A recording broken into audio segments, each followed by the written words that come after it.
Dartmoor prison, isolated from the outside world by walls of granite.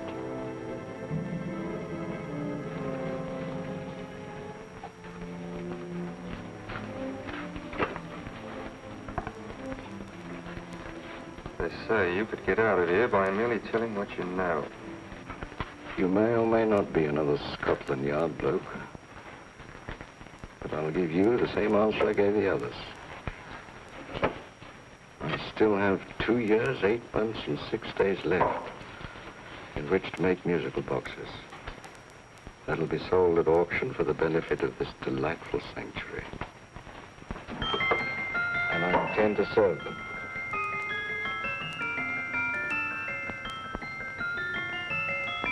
Move along. And now we come to the next object on our list, or I should say objects, because there are 3 of them. Now, ladies and gentlemen, these can be bought together or separately. Now, these beautiful little musical boxes only arrived this morning, and I didn't intend to put them on the auction block until later, but I'm going to sell them now. So, good friends, as our old pal Mark Antony used to say, lend me your ears. And what do you hear? Right. The beautiful tinkle tinkle of a musical box. What a lovely trinket. What a beautiful gift. Created and made by loving hands. A thing of beauty and utility. I was going to start with £5. It's a bargain, £5. Do I see any hands? If there's a connoisseur in the house, will go £3 for it. £2. £1. 10 shillings. Thank you, sir. Ladies and gentlemen, 10 shillings is offered for a musical box you couldn't buy anywhere in London for less than £5. It'd be stealing to let it go for 10 shillings. Like taking milk from a baby. All right, we're selling for 10 shillings. 10 shillings, 10 shillings is offered, 10 shillings is offered, 10 shillings is offered. Will anybody give me £1? Bring me £1? Oh, won't someone going to give me £1? £1, £1 is offered, £1 is offered, ladies and gentlemen, £1 is offered. It's against you, sir. Will you go to £2? Will you go to £2, sir? £2. £2 is offered. £2 is offered. Going once. Twice. Third and the last call. Sold to the gentleman for £2. Sorry, my dear. Now, ladies and gentlemen, comes the opportunity to purchase an exact duplicate of the beautiful little musical box just bought by this gentleman for the ridiculous low price of £2. Now, it's exactly the same. Exactly the same. Made with the same hands. You hear that? Isn't that lovely? That tinkle, tinkle, tinkle, tinkle. Sounds like Bow Bells to me, you know, with little angels pulling on the ropes, eh? Who'll give me £2 for it? Who's starting with £2? Will anybody start with £2? Oh, come, ladies and gentlemen. You know, from your enthusiasm, we might all be in Scotland instead of London. Please buy it for me, Daddy. £2, certainly not. We all might be in Scotland. Besides, I don't like his manner. £1, 10 shillings. £1. £1 is ours. £1 is offered. £1 is offered, going £1. Any advance? Going once, going twice. The third and the last call. Sold to the lady for £1. Smart bidding, my dear.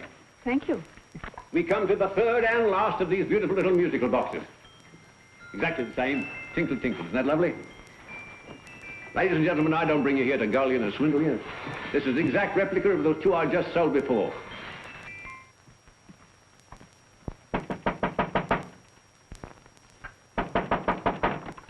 We're closed. But this is extremely important. Come in, sir, come in. I'm sorry to disturb you, but I was unfortunately delayed from arriving in time to bid on certain articles which I was rather anxious to obtain. Or perhaps they weren't sold, sir. We are carrying several things over. What might the articles be, sir? 3 identical musical boxes, about so large. Oh, I'm sorry, sir, but they were sold. Pity you weren't here to bid on them. They didn't bring anything like the real value. I'm most anxious to obtain them. I wonder if your records would show who the purchasers were. Oh, we don't usually give out that information, sir. For certain, shall we say, sentimental reasons, I'm most anxious to get in touch with the purchasers. I'd be willing to pay, shall we say, £5. Well, for certain sentimental reasons, sir, we'd be very happy to oblige. Alfred, today's sale. The 3 musical boxes. Musical boxes, oh. Ah, here we are. The first purchase for £2 from Mr. Julian Emery, 52 Portman Square. Write this address down, Alfred. Yes, sir. Second didn't leave any name. Oh, how unfortunate. I think she's a dealer. You see, they don't like us to know where the things are going. On account of the profits. You say the second purchaser was a woman. Can you give me a description of her? Oh, she was a young woman. Fairly tall, slender. Had a light complexion and dark hair, and she was wearing A grey suit, don't you remember? That's right. She probably runs a gift shop. She paid £1. You say she comes here fairly frequently? No, I didn't say so. But she does, sir. Like as not, she'll come in on Thursday. We have sales on Mondays and Thursdays. Oh. And the third box? The third, Mr. William Kilgore, 143B Hampton Way. For 10 shillings. Quite a drop from £2. Mr. Kilgore was a Scotchman. Oh. Thank you. You've been most helpful. Oh, thank you, sir. And any time you're passing, dropping, we always have lovely things for sale. How kind, sir? Thank you. I'll be back Thursday.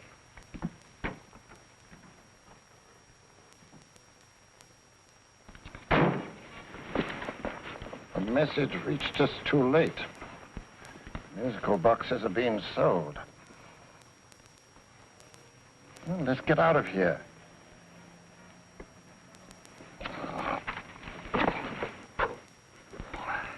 Someday you'll go too far. Reaching for a star, you fool. Yet a fool may touch a star, Colonel Cavanaugh, if he but reach high enough. But not possess it as you would. The musical boxes, they're being sold. What a pity for you, my dear Colonel. Is it my fault that the message reached us only an hour ago? Is it my fault that they were sold? You can't hold me responsible for that. Hope for your sake you're right.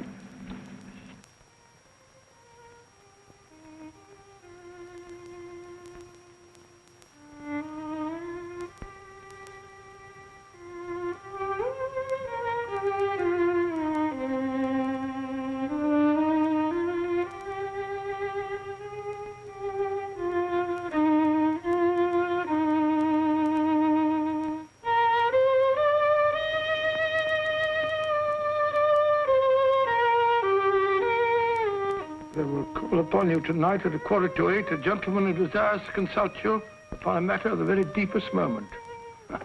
Remember that letter, Holmes? It was written over 2 years ago. An interesting case. Devilishly interesting. Irene Adler.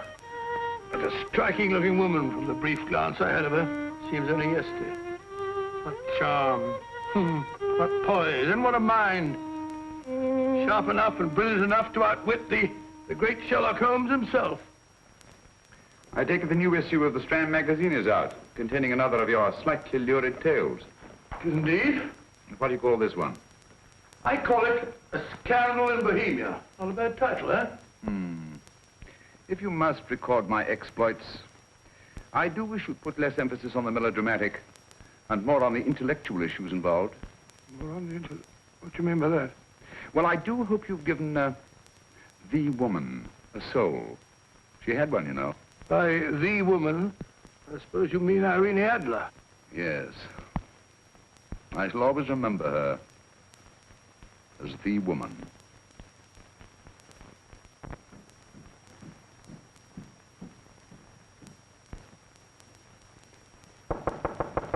Dorian? I think.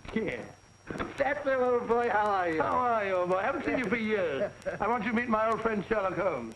Holmes, this is Stinky. In other words, Julian Emery. How do you do, Mr. Emery? Watson has often spoken of you. Oh, has he? Yes, we were at school together. Yes, more years ago than I care to remember, but you didn't come in here just to remind me of that. No, I just happened to be in the neighborhood and saw your lights burning, so I took the liberty of looking you up. Still writing your mystery stuff? Yes, there's a new one out this week. Good, I never miss them. Oh, good, thanks. I say that bandage makes you look very interesting. Still poking your nose into other people's business as usual? Who hit you? I haven't the foggiest notion. Somebody knocked me on the head in my own living room, and then proceeded to commit the most idiotic burglary you ever heard of. Fellow must have been balmy as a coot. Balmy? Why? Come sit down, old boy. Would you You like a cup of tea? Huh? Oh, all right. I'll go and tell Mrs. Hudson. Yeah. Why do you say the robbery was idiotic, Mr. Emery? Oh, simply from the fact that with about £5,000 worth of musical boxes in my living room, the thief, who I caught in the act, made off with one that isn't even worth £5. I gather you're a collector of musical boxes. Yes, I am indeed. Some of them very beautiful, but not the one that was stolen. The thief evidently grabbed the first thing that came to his hand when he heard me coming into the room. Still, it's rather odd, isn't it, that having disposed of you, he didn't pick up something more valuable. Mm-hmm. Was there anything unusual about the stolen box? No, nothing at all. No, I picked it up in the south of France, several years ago. You say you have many valuable music boxes, and yet the thief made off with one that isn't worth £5. Sounds like rather an intriguing little problem. Well, I take it that he was just an ordinary petty thief and didn't know the value. That is a possible explanation, and yet I venture to say that the average petty thief has a more extensive knowledge of the value of objets d'art than the average collector. Well, anyway, that's Scotland Yard's theory. They didn't get very excited about it. That's consistent anyway. I wonder if I might see your collection, Mr. Emery. Oh, of course you could, yes. Nothing a collector likes more than showing off his trophies. When will it suit you? No time like the present. Good. My place is just round in Portman Square. Shall we? Yes, right. Hello? Where are you going? Stinky hasn't had his tea yet. Oh, I'm sorry. We're going round to my place, where I'm going to give you something better than tea. Now, this one was made for Louis XV, and is one of the very few still in existence from that period, and a particularly fine specimen at that. Charming, isn't it? Quite. They all sound to me like a lot of mice running about on a tin roof. I'm afraid you have no ear for music, Watson. Give me a good old band playing a rousing march. You have all your silly little tweets.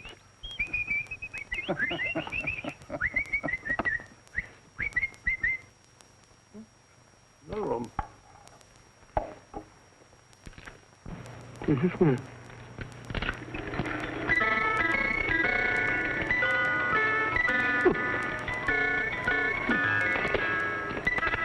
Stupid thing.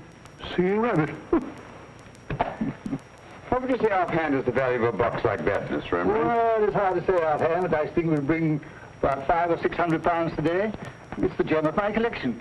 Yet a thief who steals an oddity like a musical box passes up one worth £500 for one of almost no value at all. Odd. Very odd. What was the stolen box like, Mr. Emery? Oh, just a plain wooden box about so big. Mm-hmm. As a matter of fact, I have one over here almost exactly like it. I picked this up yesterday at an auction room in Knightsbridge. Paid only £2 for it. Of course, I wouldn't in the ordinary way add one like this to my collection, but the tune intrigued me. I'd never heard it before.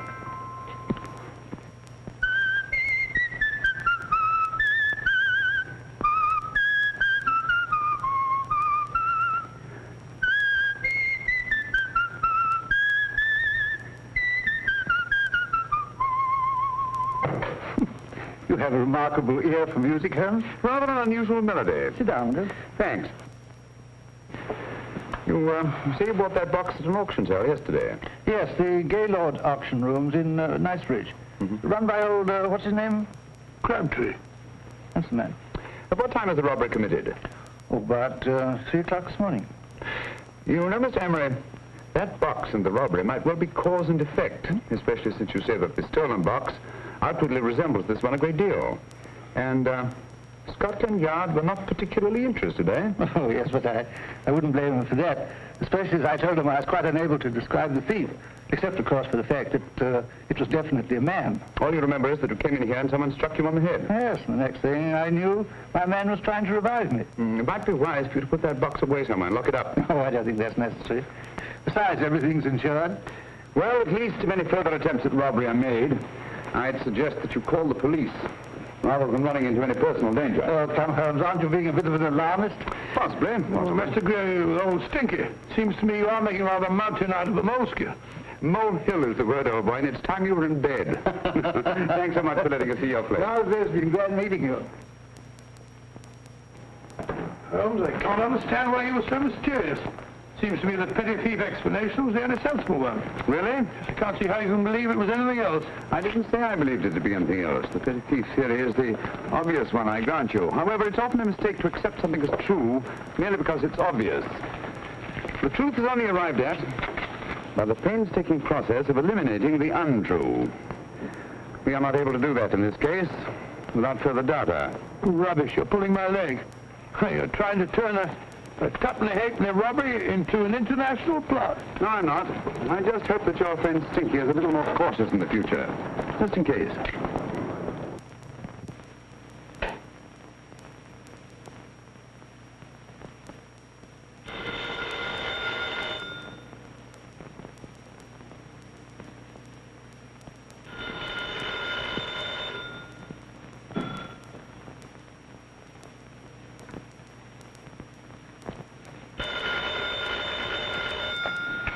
Yeah? Yeah? Julian Emmerich here. Who? Why, of course I remember you, Mrs. Courtney. Yes.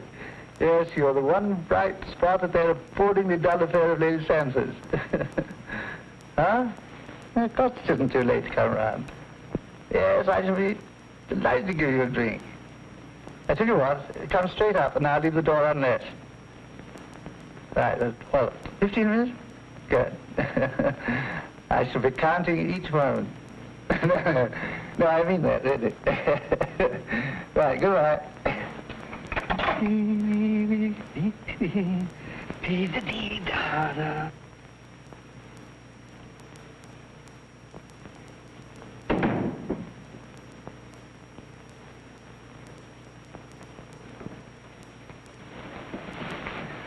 Boo!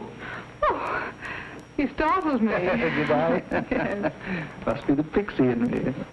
I know I shouldn't have called you so late, but I was at a party just around the corner, and I remembered your invitation to see your collection of musical boxes. My dear Mrs. Courtney, the pleasure is all the greater for being so unexpected. My friends call me Hilda. Thanks. Mine call me Stinky. Stinky, how quaint. Oh, what a perfectly wonderful collection of musical boxes. You know, when you told me you had a collection, I had no idea it was so attractive. Yes.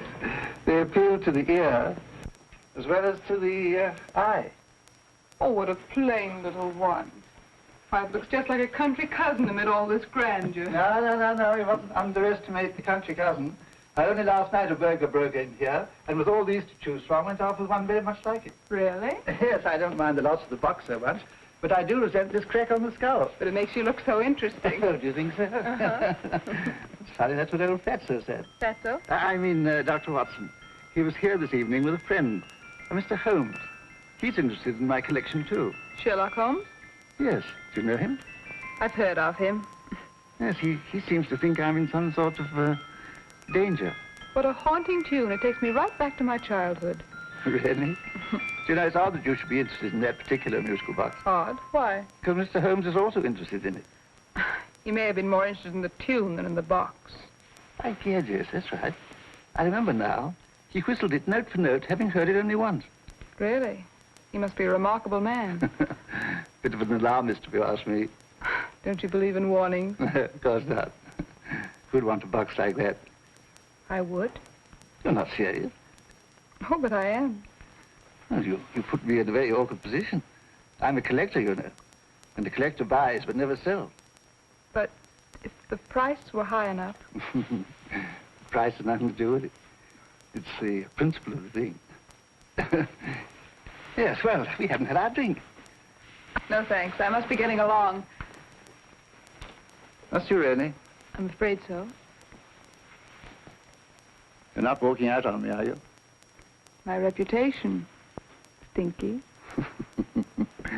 I say, you know, you are an attractive woman. Thanks.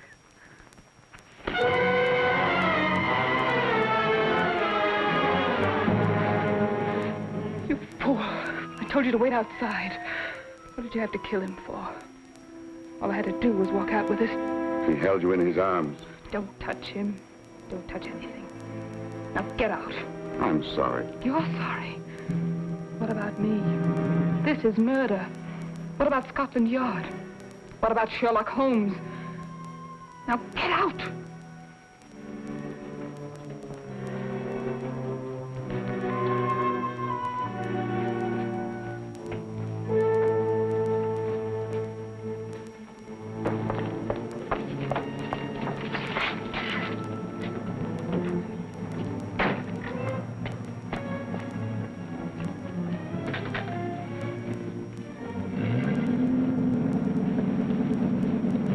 you get it?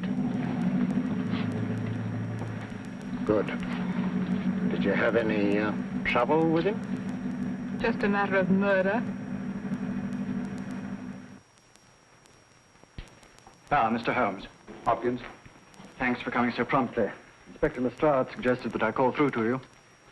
Mr. Emery was the client of Mr. Holmes, Inspector. Indeed. You didn't mention that when I telephoned you, Mr. Holmes. Well, not exactly a client, Inspector. Sergeant Thompson? He was killed between the hours of 11 and 2 o'clock this morning, Mr. Holmes. Must have been someone he knew, someone of whom he had no suspicion.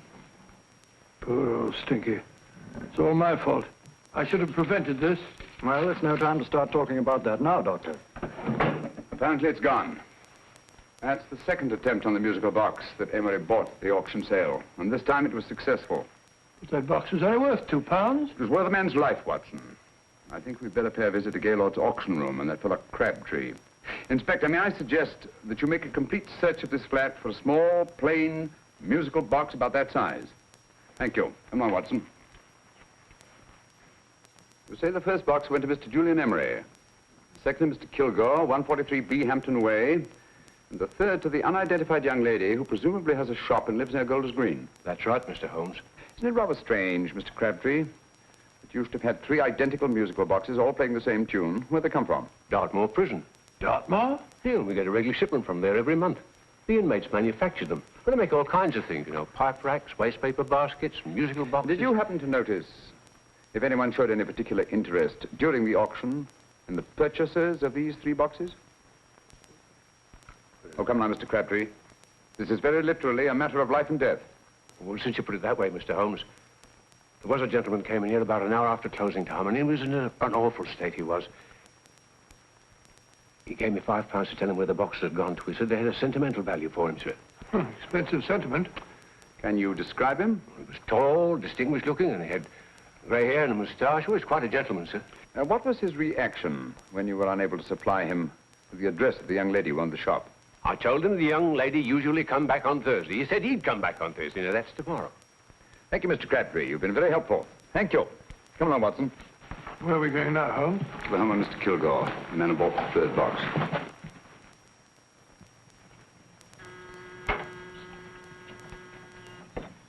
But hang it all, Holmes, how do you know those other 2 musical boxes are of any importance? I don't, but I certainly have no intention of waiting until the owners are murdered to find out. No one at home. I hope that's the explanation. I'll have a look through this window.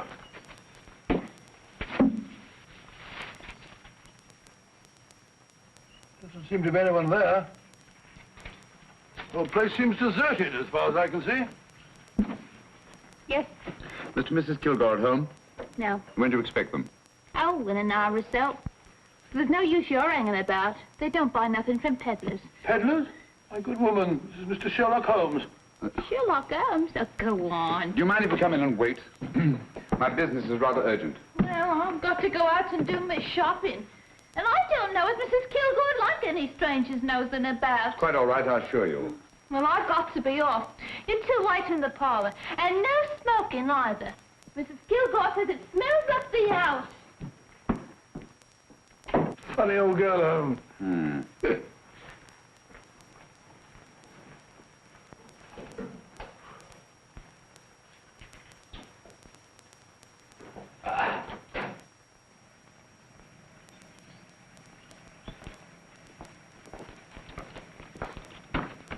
Park Lane. Park Lane? And what would the likes of you be doing in Park Lane? Now, don't worry about the fare, Ducky. If you know how to get to Park Lane, up it.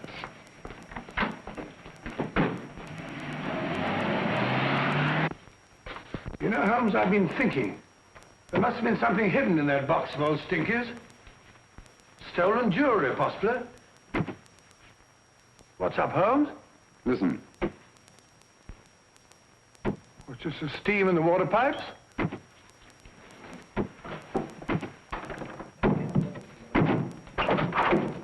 Watson! Great Scott! Come on, Holmes. Get on the chair here. It's all right, my dear. There. Now, don't worry. It's all over. There you are, dear. Don't cry anymore.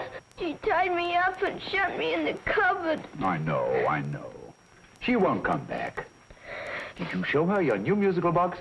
Yes, she said she wanted to hear it play, and as soon as I showed it to her, she grabbed hold of me. I know. Now, don't worry. We'll buy you a new musical box. Yes, my dear, the best one in London. Watson.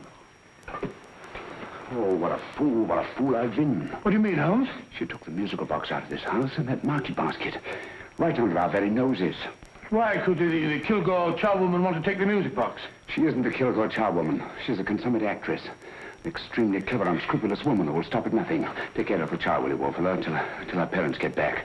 Explain everything to them. Of course I will. But, Holmes, where are you going? Somewhere, somehow. I must get to the young lady who bought that third musical box before our opponents find out. I only hope that I won't be too late.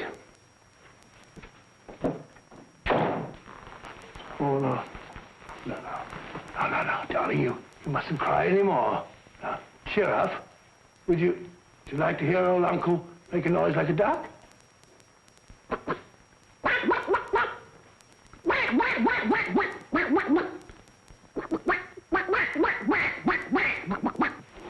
Oh, sorry.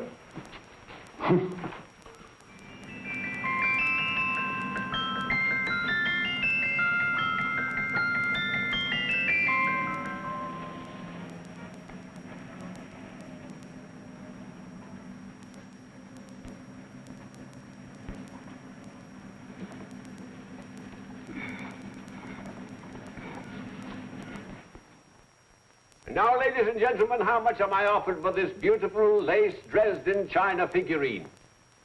A lady of the French court. Now, this is the genuine article. What a beautiful ornament for your mantelpiece. Or you could use it as a centerpiece on the dining room table. Now, will somebody start me for £10? Will somebody start me for £10? £8? £7?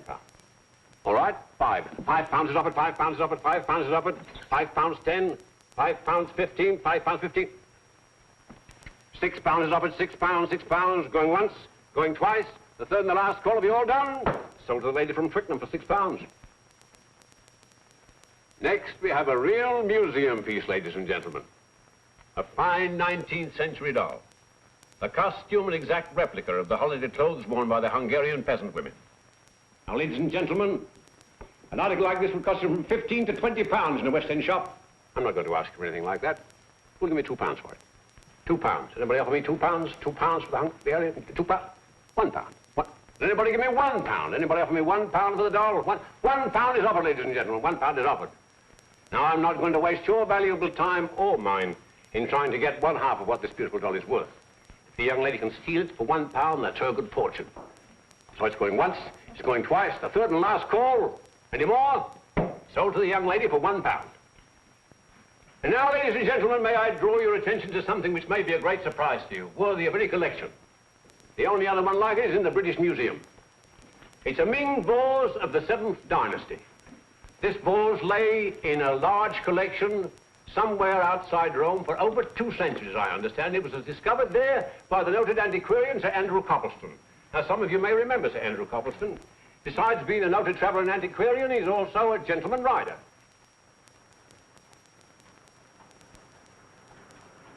The girl with the parcel in her hands, that's her. Are you sure that's the girl? Well, she fits perfectly the auctioneer's description. Follow her, Hamid.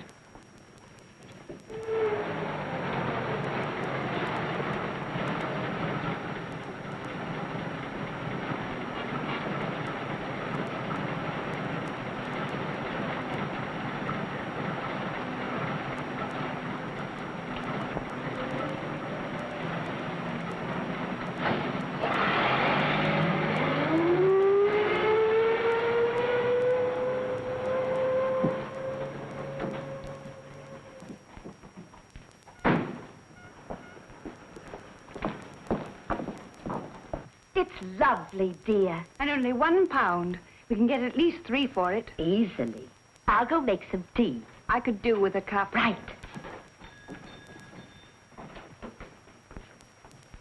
Good afternoon. Good afternoon. I'm looking for a birthday gift for a 7-year-old girl. What would you suggest? We have some lovely dolls. Now, this Hungarian I think she has enough dolls already. Books are always welcome. Well, I'm looking for something a little different. Well, that's rather cute. What is it? Well, that's a musical box. Children always love them. And this is an exceptionally nice one. It plays many tunes.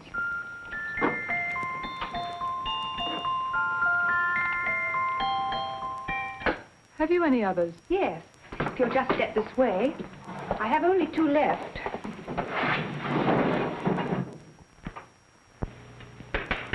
Oh, nice.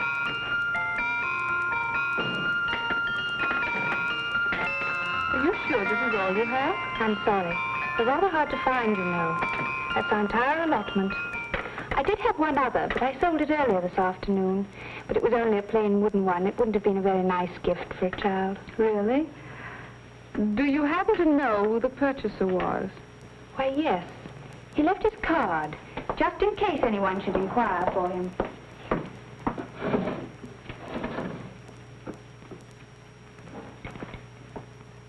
How interesting. I'm sorry, but I'm afraid I'll have to look a bit further. Thank you anyway. Good afternoon. Thank you.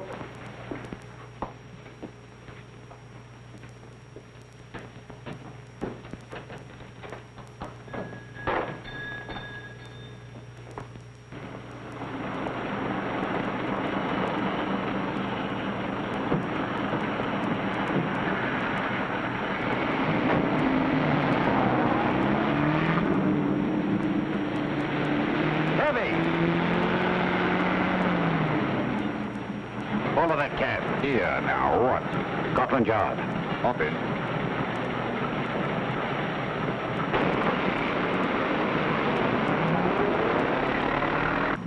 Sherlock Holmes. I might have known.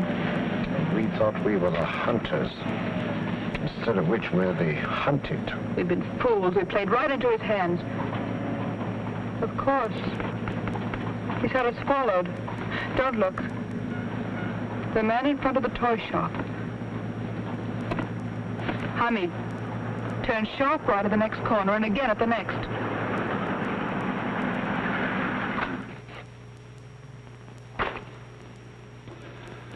No photograph of her, Commissioner, as I expected. She's not a known criminal. But how do you expect to know if you do find her? After all, she was disguised as a charwoman. Don't worry, old fellow. If I ever see her again, I'll recognize her. Well, it won't be long till we know who they are and from where they operate. Who's covering them? Sergeant Thompson's following them, sir. They won't get away from him. He's a good man. We could have arrested them at Clifford's toy shop if we had any proof. But we know that they killed Emery. Proof, my dear fellow. We must have proof. We've x-rayed it, sir. There's nothing whatever concealed in the box. We'll have a look at the plates.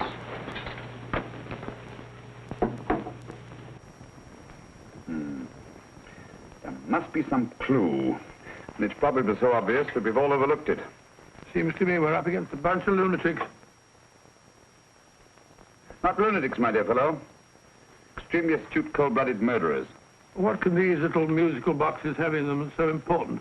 Don't forget, they were made in Dartmoor prison. You can smuggle stuff into prison, but not out. You want us to break the box apart, sir, to see if there's anything the X-ray hasn't caught? No, not yet. Do you mind if I take it? Certainly. Thanks.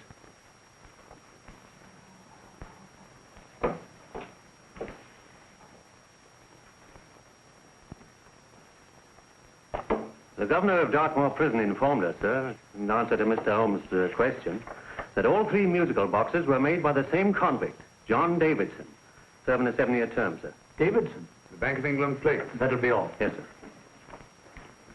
Now we're getting somewhere. Wait a minute.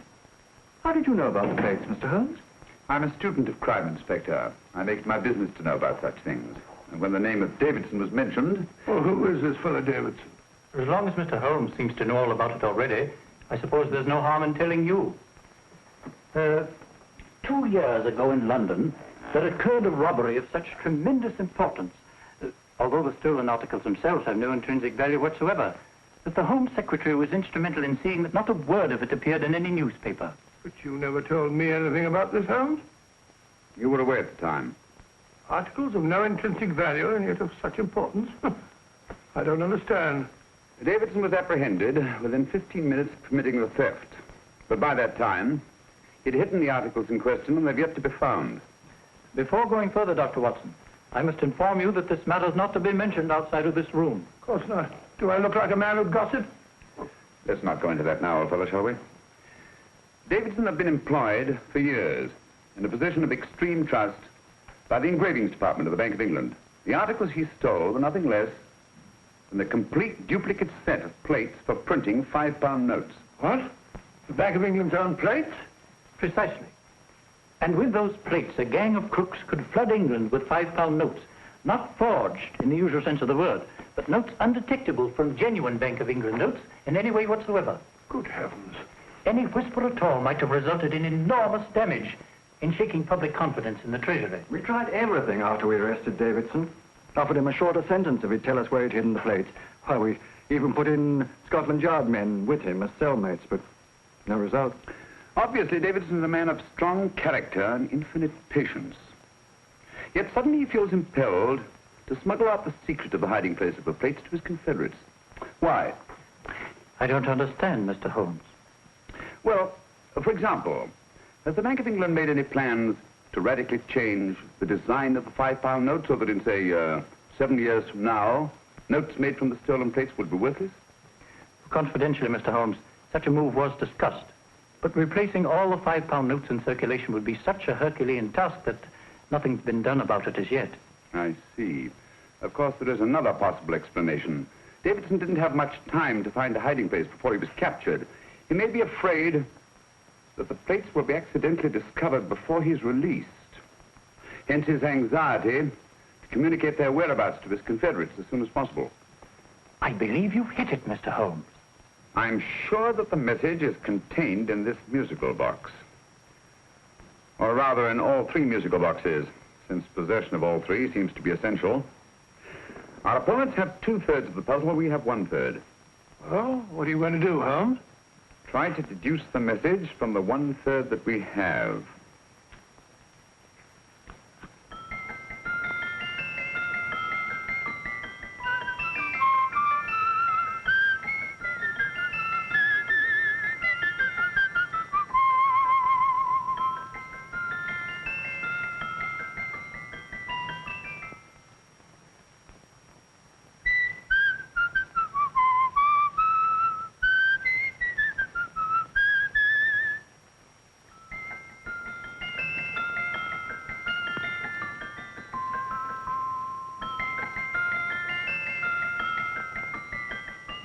It's the same tune as the one played by Emery's musical box.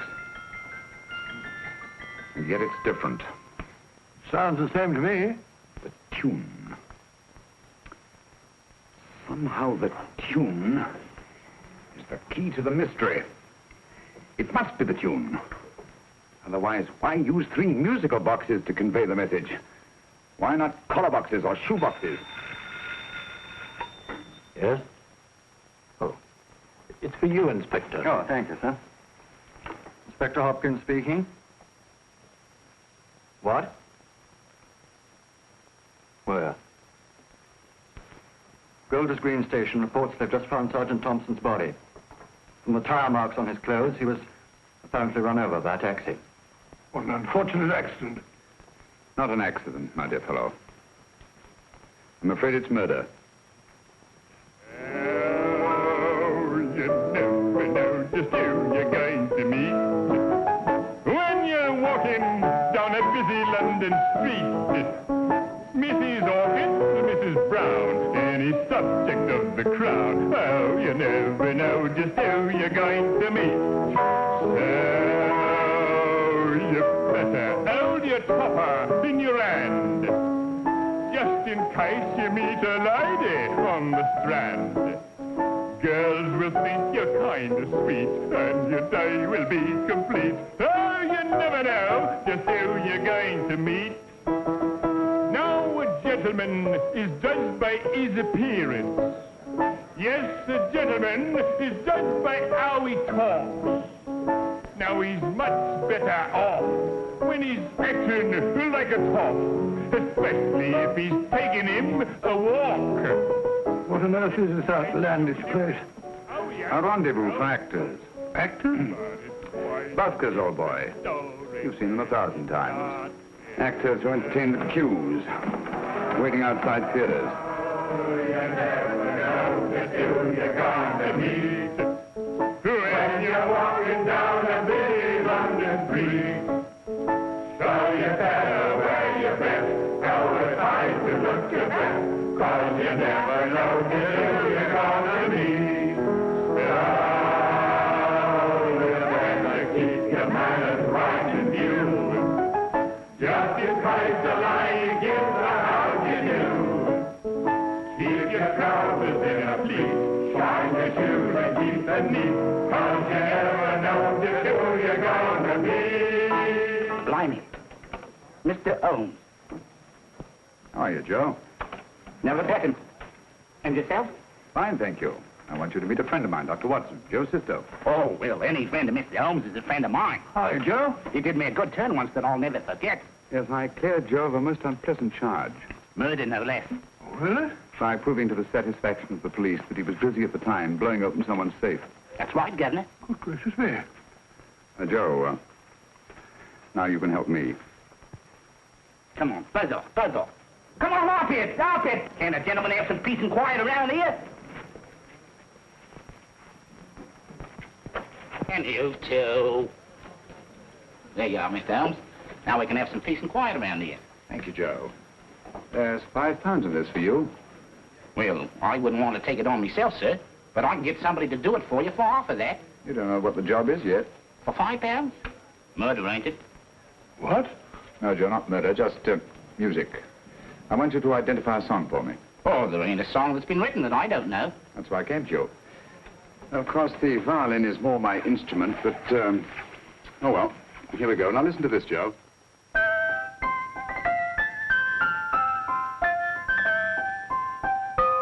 Wait a minute. You're playing that wrong. That should be E natural, not E flat.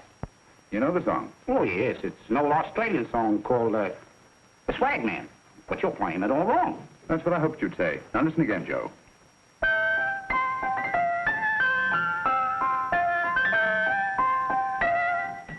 That's the same tune, all right. But you're making different mistakes than you did the first time. No, not mistakes, Joe. Call them variations. Here, play the song for me, will you, the way it's written.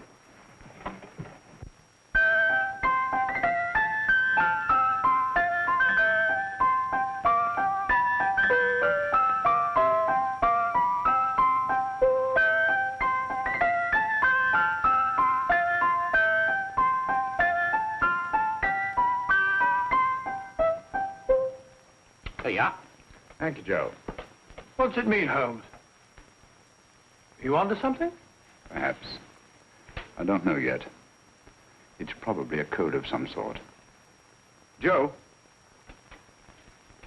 Could you write the song down for me? The way it was originally written? Oh, sure, Mr. Holmes. But it'll take a few minutes. Mm-hmm. Here, Mabel. Pale ale. Come on, off to it. Along with it.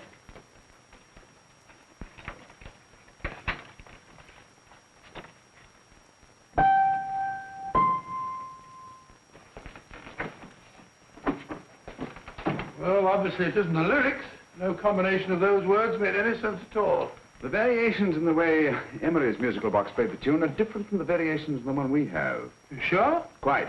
You see, I took the trouble to memorize the tune as played by Emery's box that night we were with him in his flat. Holmes, you amaze me. Elementary, my dear fellow. One of the first principles in solving crime is never to disregard anything, no matter how trivial. Why are there 3 boxes? Why not 1? Because the message was obviously too long to be conveyed by any one variation. Then there's the 3rd box, the one that woman took from the Kilgores. That contains yet another set of variations. Yes, well, it's all beyond me. Well, all we have to do now is to find the secret of the variations. Not a very easy problem to solve, my dear fellow.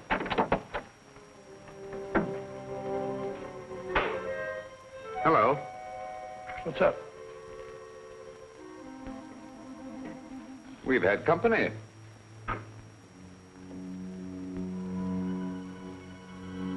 I say, this is outrageous.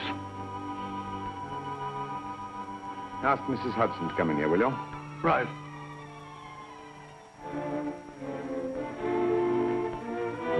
Mrs. Hudson? Yes? Oh, there you are. Will you come up here at once, please? Oh, coming, sir.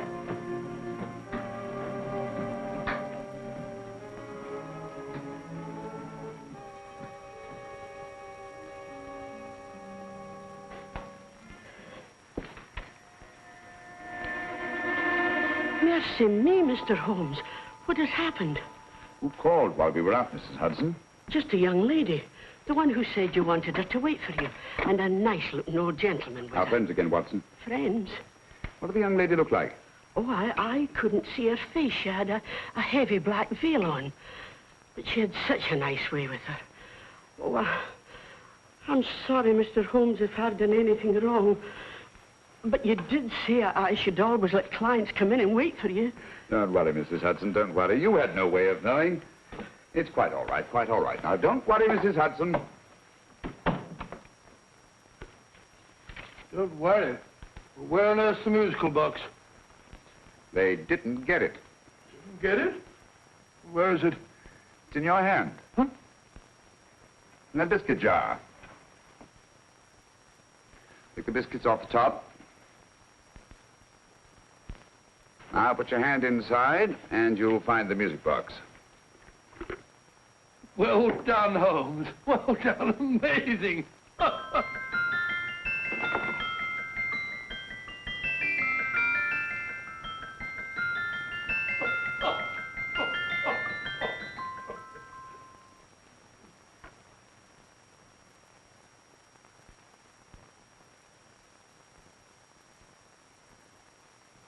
Whew. Nice fresh smell. Like a pub after closing time.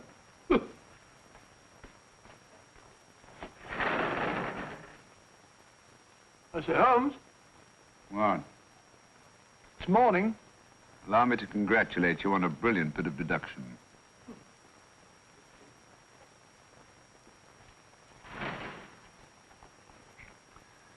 It's not a transposition, not a polygraph transposition, not a trigraph, nor any known form of decoding.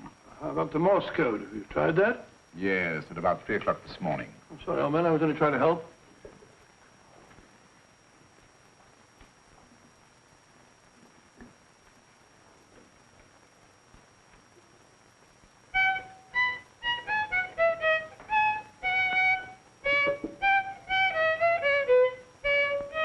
Oh, do me a favor. Not again. Must have heard that thing 1,000 times. Kept me awake all night.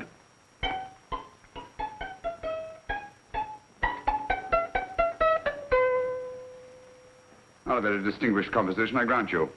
You know perfectly well I don't know one tune from the other. When I was a kid, my people tried to have me taught the piano. I've always felt sorry for that old teacher of mine. The poor old girl finally reached the point of numbering the keys for me. 1, 2, 3, 4. Even then, I never progressed beyond... Numbering the keys, Watson. The 19th key of the keyboard is the 19th letter of the alphabet. S. Here. Write it down when I give it to you, old fellow, will you? First altered note. Write S first. Now, the 8th key is H. The 5th key, E. The 12th key, L. The 6th key, F. S-H-E-L-F. Shelf. Your piano lessons were not in vain, old fellow. You've solved it. Thank you. Thanks, old bean. Hold it. We now have 2/3 of the message. Behind books, third shelf, secretary, Dr. S. Presumably, these are the first and second portions of the message. And this gang has the first and third parts of it. Precisely. Then it's a stalemate? Yes, Commissioner, but we can't leave it like that. There's no doubt in my mind that they'll try to secure our third of the message that's missing. Well, I assume you've taken every precaution to guard the Clifford music box. Oh, yes, it's carefully hidden at Baker Street with Dr. Watson on guard. However, I'm reasonably certain that, difficult as it may be, we can find the plates even without the missing part of the message. Behind books, third shelf, secretary, Dr. S. Well, outside of the fact that Davidson hid the Bank of England plate somewhere in London, Mr. Holmes, I don't see that we've progressed at all. Allow me to point out to you, sir, the key words, Dr. S. It looks as if the plates were hidden in the house of the doctor. Whether S stands for his first or last initial remains to be determined by a process of elimination. Well, there must be 10,000 doctors in London with S for a first or last initial. Precisely. And every one of them will have to be questioned in person. That's why I say this is a task for Scotland Yard. It's a task, all right. But Scotland Yard has searched worse haystacks and found the needle. Well, for the time being, I'll leave the matter in your hands, gentlemen. We'll call you if and when we get a lead on our mysterious Dr. S. In the meantime, I intend to follow up a little clue concerning a cigarette.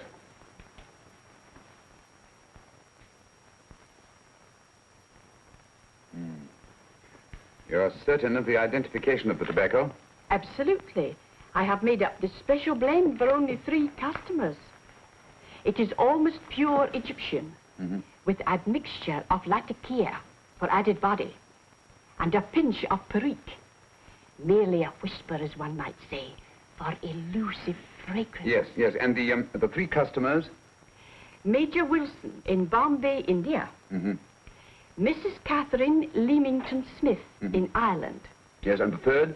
Mrs. Hilda Courtney of Park Mansions, Bryanston Square. Thank you. Thank you very much. You've been most helpful. It is a pleasure to have been of service, Mr. Holmes.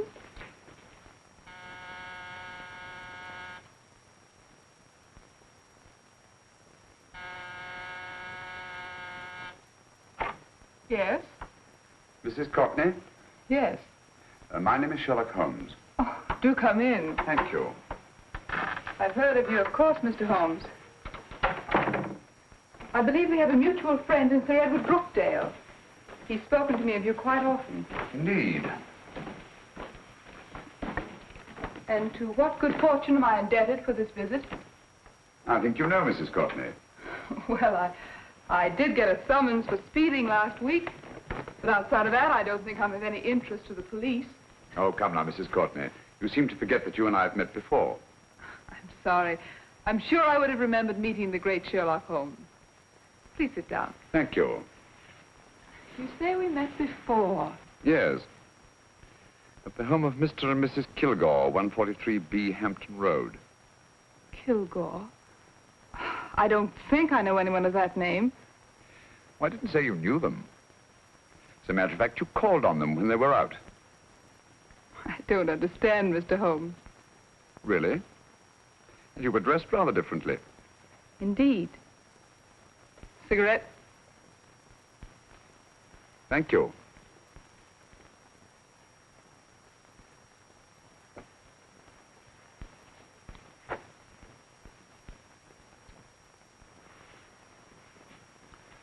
Thank you. You know, Mrs. Courtney, people generally forget, in assuming a disguise, that the shape of the ear is an almost infallible means of recognition and identification to the trained eye. Evidently, you've mistaken me for someone else. Oh, no, not at all. Though naturally, I expected your denial. But when you paid your visit to my rooms at Baker Street, you carelessly left behind another identification. They're, identical, aren't they? Yes, I must admit they are. You see, Mr. Holmes, to catch one as clever as you, I had to use a very special lure. I knew you'd be unable to resist the bait of my cigarette, having read with great interest your monograph on the ashes of 140 different varieties of tobacco. I should advise you not to move, Mr. Holmes. I must congratulate you on your ingenuity, Mrs. Courtney. It was indeed a brilliantly designed trap. Thank you, Mr. Holmes. Praise from a master is indeed gratifying. I shall always cherish the memory of your flattering words. Memory? Precisely. I'm afraid these gentlemen have a most regrettable task to perform. Unless, of course, you care to turn over the missing musical box with your pledge to take no action against us in the future. I'm afraid that will be impossible. I thought that would be your answer. Hamid! Careful! Careful. There's no need to be unnecessarily rough with our distinguished guests. You realize, Mr. Holmes, that your demise will not take place here. The corpus delicti, you know. Well, naturally. Shall we go? It's so fearfully awkward having a dead body lying about. Don't you agree, Mr. Holmes? Another dead body shouldn't weigh too heavily on your conscience, Mrs. Courtney.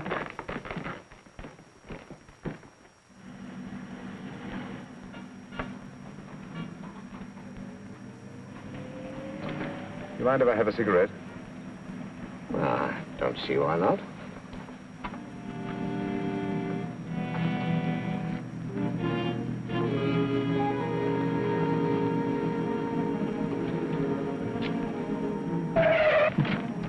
Be careful, Hamid.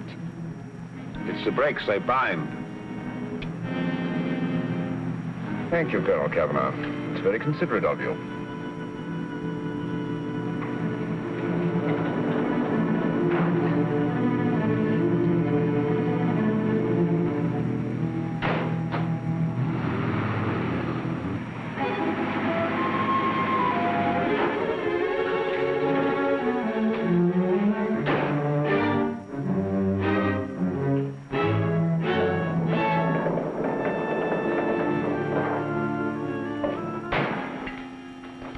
You'll be happy to know, Mr. Holmes, that your death will be a painless one.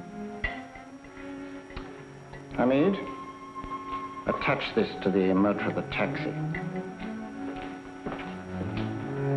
That little attachment, my dear Mr. Holmes, contains the deadly fluid known as monosulfide.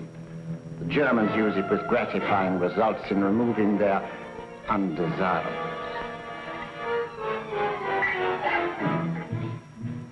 Start the motor.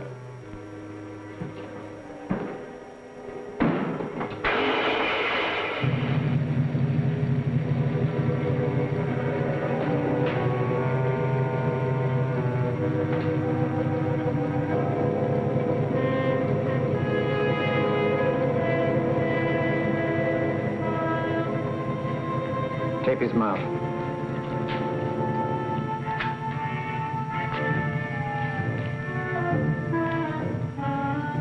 Now, up with him, Hamid.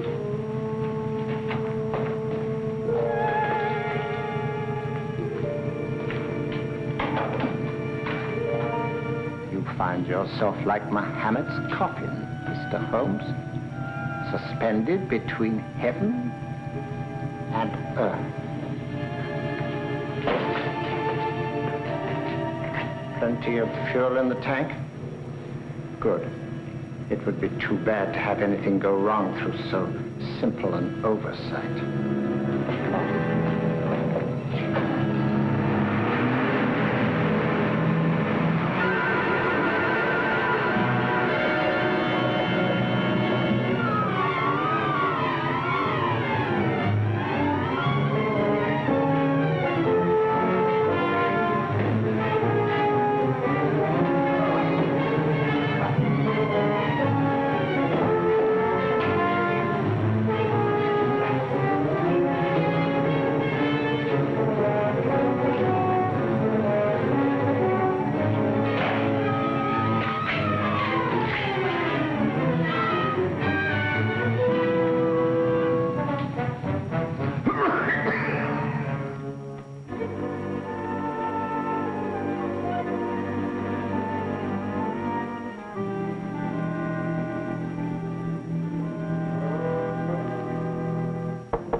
Good afternoon. Mr. Sherlock Holmes? No, I'm Dr. Watson. Oh, of course, Dr. Watson. How stupid of me. Oh, so stupid of me. Won't you come in? Well, I really came to see Mr. Holmes. Oh, I'm afraid he's out. I don't know when he'll be back. Perhaps there's something I can do. Won't you sit down? Thank you. You know, Sherlock Holmes and I have been engaged on a great many cases. Oh, really? Yes, indeed. As a matter of fact, this very moment, we're involved in one of the most baffling... Oh, well, won't you tell me your trouble? I may be able to help you. That's very kind of you, Dr. Watson. Perhaps if I wouldn't be imposing too much. Imposing? Oh, there's no imposition at all. A pleasure, I assure you. Now, tell me all about it, Miss Williams. Mrs. Williams. I live in Surrey, Dr. Watson, and I've come up to London in sheer desperation. My only sister has disappeared, and the local police seem utterly unable to find her. Well, Holmes and I solved a case exactly like that once. Very interesting as far as I remember. I call it the adventure of the solitary cyclist. Oh, sorry. Now I come to think of it, it wasn't so very similar. Entirely different. I don't think what I was saying. Where were we? She's only 17, Dr. Watson, and until she disappeared last Thursday, she seemed to be in the best of spirits. Well, possibly a romantic entanglement? Oh, no, nothing of the sort. She left no note, didn't even pack a bag, no explanation. She just started to walk to the village from our house in broad daylight and simply vanished from the face of the earth. Oh, there. Might I have a glass of water? Glass of water. Have one minute.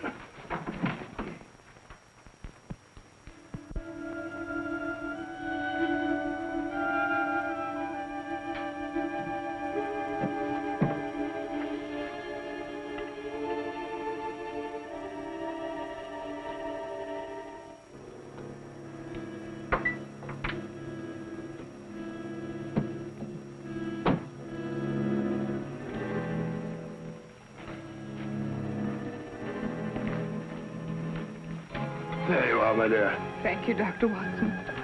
No, you're not to cry anymore. You must pull yourself together. Oh, I feel much better already knowing that you're going to help me. Oh, Dr. Watson, look! Good heavens!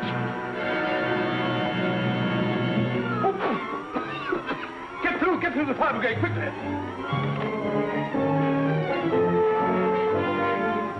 Haven't you a fire extinguisher?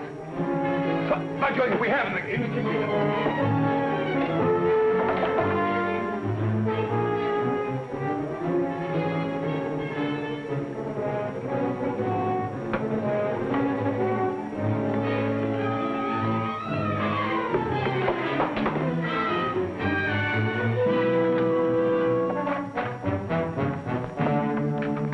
Don't you worry, Miss Williams. We'll have this thing out in no time.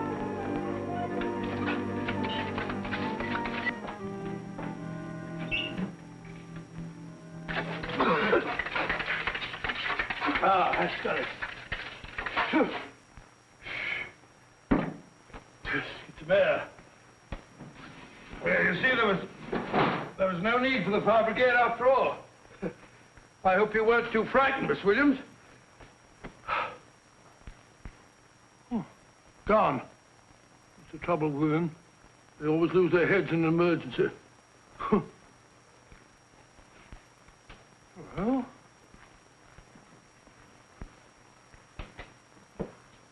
a musical box. Great Scott! Miss Williams!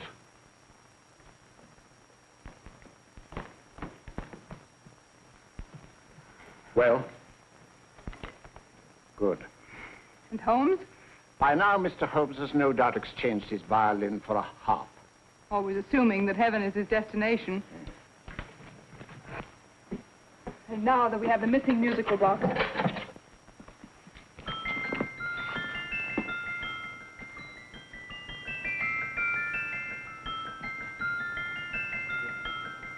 Nineteenth note. 19th letter. Yes. He hasn't been there, you say? Holmes, where on earth have you been? I've been trying to get you at the club, at Scotland Yard, all over London. You're looking for me in the wrong places. Holmes, terrible things happened. I've been duped. That woman, she made a complete fool of me. Well, what do you mean? Well, she came here, let off a smoke bomb. I thought the whole place was on fire, and my first thought was to save the musical box. No need to say any more. She has the box. Yes. Don't blame yourself too much, old fellow. She's an extremely clever antagonist. Smoke bomb, you said? Well, you can console yourself with the thought that your charming friend is at least a reader of yours. What do you mean?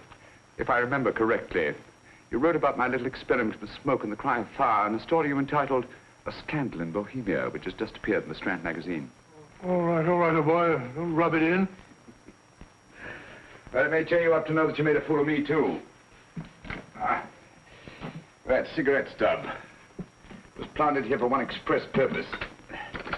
We're going to bandaging around this place. Bandaging? What's the matter, Holmes? You hurt? Explanations will have to wait until later. At the moment, we're faced with a problem which I fear is insurmountable. Come over here, old boy, will you? Right. Our opponents are in possession of all 3 parts of the code. And here are we, while the Bank of England plates pass into their possession. Cheer up, old fellow, cheer up. As Dr. Samuel Johnson once said, there's no problem the mind of man can set that the mind of man cannot solve. What's that, old fellow? I was just quoting Dr. Samuel Johnson. He said there is Thank you, Watson. Thank you. Leaving the front reception room, we come into the main hall, where Dr. Johnson was in the habit of passing through to have his meager meals in the dining room opposite, in company with his friend and biographer, James Boswell. We will now pass up the stairway, which remains in its natural wood finish, just as it was when the good doctor was here. The framed etching on the wall is believed to have been presented to Dr. Johnson by the distinguished painter, Sir Joshua Reynolds. I've been told here that that picture was given in by Mrs. Thrale, and it's definitely not a Reynolds. Is that important, my dear? Oh, I'm sorry. This way, ladies and gentlemen, please, this way. Move along, children, move along. The secretary's not on this floor. Patience, Hamid. I've a feeling My that... dear Colonel, with Sherlock Holmes out of the way, what could go wrong?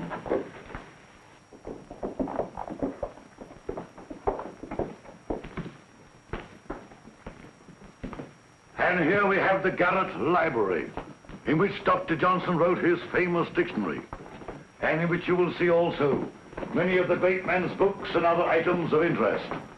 Step forward, ladies and gentlemen, please, step forward.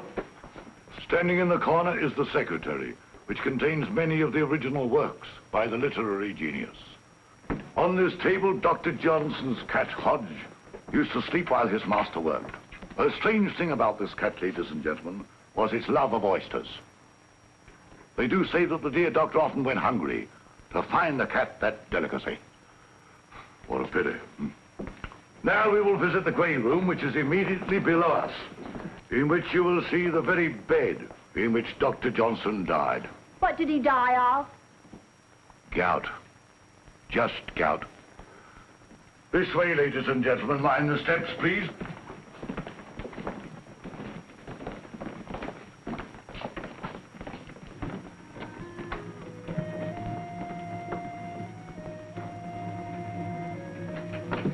Your keys.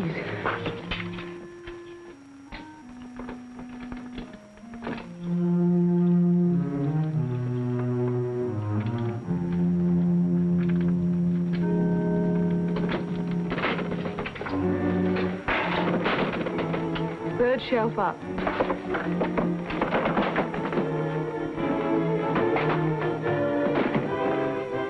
The knife.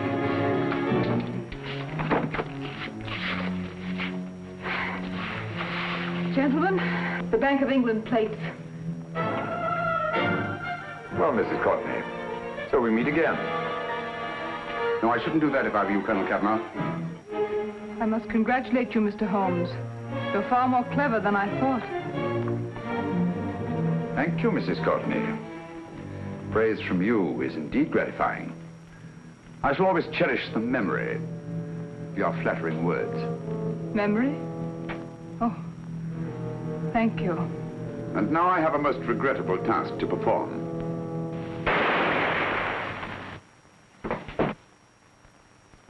Holmes! Coming, Holmes! Holmes! You all right? Perfectly, thank you, old fellow, but I think this gentleman on the floor requires some medical attention. We must see that he looks his best, you know, when he's hanged. Take them in charge.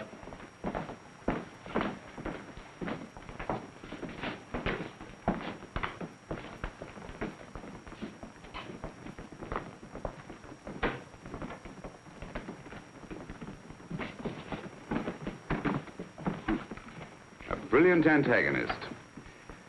It's a pity her talents were so misdirected.